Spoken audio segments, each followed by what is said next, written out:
itu tajam banget masuk ke hati. Karena saat aku dengar itu dari ayah, kalau ada orang menertawakan lu di tengah-tengah proses lu berkarya, yaudah lu maafin aja karena ini luar biasa loh. It is the most comprehensive interview. Masa sih? Dan itu yang sekarang menjadi kunci untuk menjadi orang-orang sukses, seperti yang Panji bilang bahwa lebih baik sedikit berbeda daripada sedikit lebih baik. Ya itu kutipannya Seth Godin sebenarnya. Tapi sebelum ada Purple Cow itu juga udah dilakukan di ITB kan, maksudnya ketika justru kita mengembrace sesuatu yang berbeda, and then nggak ada judgmental sama sekali, benar nggak sih? Betul. Jadi justru baca kutipan itu jadi merasa terbenarkan apa yang selama ini dikerjakan. Betul. Emang karena sebenarnya kan kalimat itu ya, sedikit lebih beda lebih baik daripada sedikit lebih baik, itu kan hanya mencoba untuk bilang bahwa skill bisa lo asah terus, tapi pada akhirnya identitas lo yang akan berbicara gitu. Nah itu yang rasanya dibenarkan di kampus Nirupa, bahwa semua orang mah kemampuan lukisnya mah tipis-tipis loh, kita sekolahnya bareng. Semua orang kemampuan bikin patungnya mah tipis-tipis loh, sekolahnya bareng. Tapi subjektivitas, identitas kita yang keluar lewat karya kita itu membuat orang jadi mau beli lukisan ini daripada lukisan ini. Oke. What is your mantra? Apa yang selalu Panji bilang kepada diri sendiri? To affirm you, untuk membuat Panji yakin. Sebenarnya ya, kata ini tepat atau enggak, tapi ini yang aku pegang banget sebagai prinsip ya, dan mungkin mantra juga. Ini ucapannya almarhum ayah. Dia bilang jangan pernah membunuh mimpi kamu, karena mimpi nggak bisa mati. Mau kamu pukul, mau kamu tusuk, dia hanya akan pingsan dan bangkit di usia kita tua dalam bentuk penyesalan. Itu tajam banget masuk ke hati, karena saat aku dengar itu dari ayah, aku lagi tinggal dengan seorang om, almarhum juga, yang setiap hari dalam hidupnya itu menyesal. Bayangin hidup satu rumah dengan om, yang tiap hari kerja gini. Kamu tahu gak sih itu? Om kenal itu. Dulu kalau om itu, om juga udah kayak gitu. Cuman om aja gak kayak gitu. Besok juga gitu. Om kayak gini hidupnya. Dulu om mikir, coba om gini-gini. Setiap hari dalam hidupnya menyesal. Dengar ucapan ayah. Jangan pernah membunuh mimpi kamu, karena mimpi gak bisa mati. Sekuat-kuat kamu pukul, nanti dia bangkit di waktu kamu tua dalam bentuk penyesalan. Wow, itu tajam banget. Makanya itu yang memberanikan aku untuk ngelakuin apapun yang aku mau. Walaupun aku gak punya kemampuannya, walaupun gak ada jaminan akan sukses. Dikasih peluang untuk nulis film, yaudah gue pengen nulis film. Disuruh ngedirect, oke gue kerjain. Gue acting, oke gue kerjain. Ternyata hasilnya gak oke, yaudah gak apa-apa.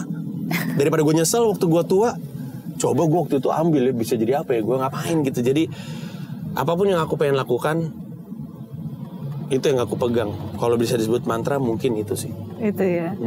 Kalau kita belum sukses, gagal nggak apa-apa. Tapi kan kalau udah punya nama, udah berada di atas, pasti kan orang udah punya certain expectation.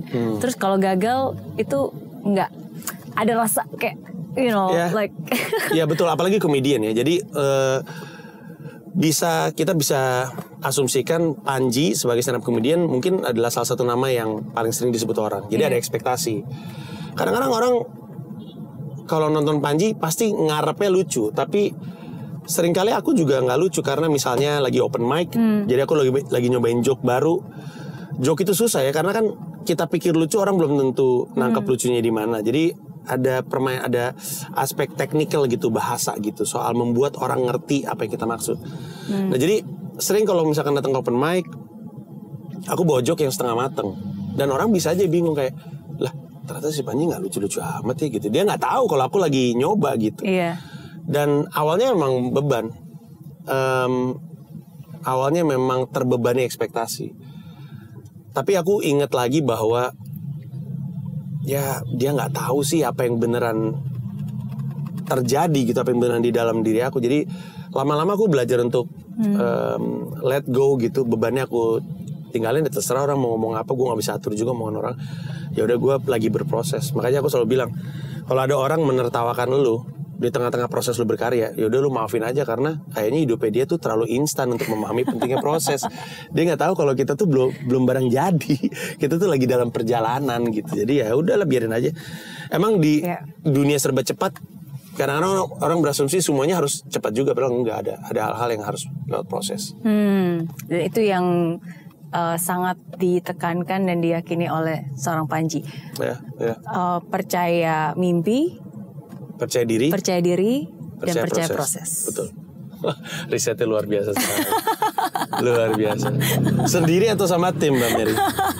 Ini luar biasa loh. It is the most comprehensive interview. Masa sih? Iya, risetnya paling. I feel so happy. Masa sih? Ini risetnya terdalam. Thank you. Terdalam. Thank you. Nggak, tapi aku pribadi emang suka kalau misalnya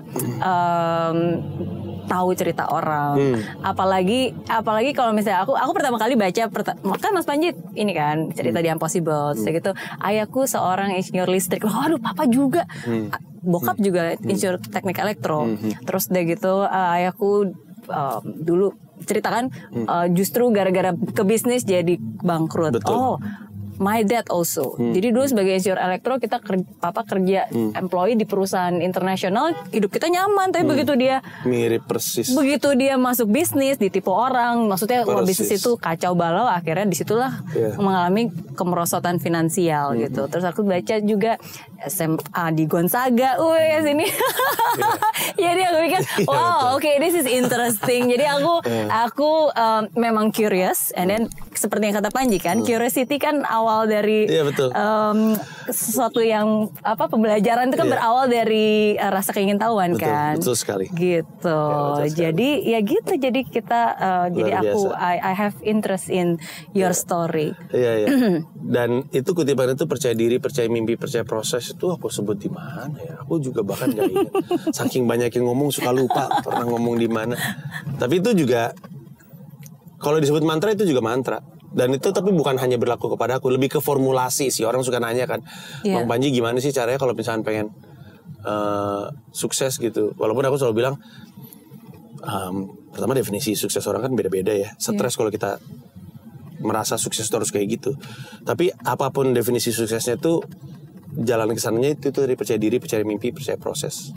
Harus dari kita gitu. Susah kalau ngarepin dibantu orang lain gitu. Aku dalam pengalamanku nggak ada orang bisa membuat kita gerak lebih cepat daripada kesadarannya kita sendiri sih. Susah. Dan terbukti hasil tidak akan pernah mengkhianati proses. Kebalik ya, proses tidak pernah mengkhianati hasil. Gak benar. And then you're the first Indonesian yang bisa world tour komedian, and then it's really world tour loh. Maksudnya bukan cuma kayak mampir ke satu kota atau satu negara doang, tapi like ke mana, Australia, sampai Afrika. Aneh kalau dipikir-pikir. Iya. Ngapain jika Afrika ngelawak? Emang agak absurd sih, tapi ya itu sesuatu yang aku pengen kejar, memang pengen lakukan. Iya, that's amazing. Ya, moga-moga masih bisa lebih baik lagi sih dari sisi pencapaian. Jadi kalau kayak di Afrika gitu ngomong bahasa Indonesia. Nah, di setiap negara di luar negeri itu ada 15% warga setempat yang nonton karena bisa bahasa Indonesia. Antara mereka pernah tinggal di Indonesia, pernah sekolah di Indonesia, bisnisnya di Indonesia. Ini yang bisnis Indonesia tuh kerap kali di China sama di Jerman. Terus atau menikah sama orang Indonesia. Atau orang tuanya, ibunya atau ayahnya sebenarnya orang Indonesia. Jadi pernah dengar bahasa Indonesia. Dan ini juga sering terjadi, lucu. Obses sama Indonesia. Ternyata bule tuh banyak yang obses sama Indonesia. Kayak aku sering ceritain nih, soalnya di Frankfurt ada cewek namanya Aga namanya. Kalau dia nonton soalnya ntar pasti dia ketawa. Dia itu emang seneng cowok Indonesia. Pengennya ke Bali, nabung untuk bisa ke Bali. Jadi kadang-kadang ini juga ya, mesti ada rasa senang ngelihat ada orang setempat nonton kita karena emang bisa bahasa Indonesia. Jadi nggak perlu minder sama bahasa Indonesia sih sebenarnya. Jadi kita memang kalau mau mudah mendunia pakai bahasa Inggris lebih mudah karena bahasanya universal. Tapi mendunia dengan bahasa Indonesia ada rasa bangga karena ini orang datang ngerti lawak. Ini kan bukan musik ya. Kalau Korea kan kita dengar nadanya, ngelihat jogetnya, kita bisa menikmati. Tapi kan untuk bisa menikmati lawak kan mesti ngerti gitu, ngerti konteks lagi. Jadi ada orang yang nonton tuh, terus udah gitu ucapan mereka gitu loh. Kayak waktu itu di Jepang ada seorang ibu-ibu bilang, saya tinggal lama di Jepang, menurut saya mengagumkan. Ada komedian yang berani ngomongin soal PKI, isu agama. Terus ada mahasiswa Malaysia yang lagi nonton di Sydney. Terus dia bilang, cara pandang saya sama Indonesia berubah. Saya pikir Indonesia tuh konservatif kayak Malaysia, ternyata kalian lebih berani dalam menyikapi hal seperti ini. Buat aku jadi sesuatu yang membanggakan sih. Bisa ngasih perspektif baru kepada orang luar negeri tentang Indonesia seperti apa gitu. Iya.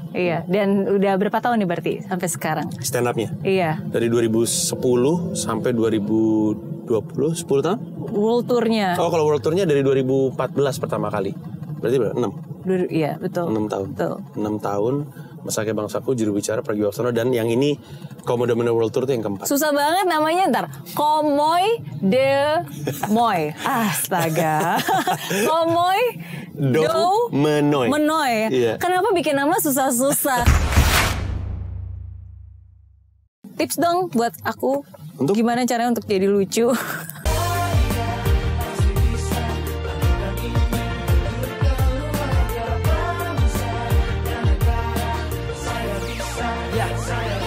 Laksana bumi tanpa hujan, hidup tanpa tujuan, kering dan mati tanpa hijaunya tumbuhan. Demikian kalau mimpi tak kunjung terjadi.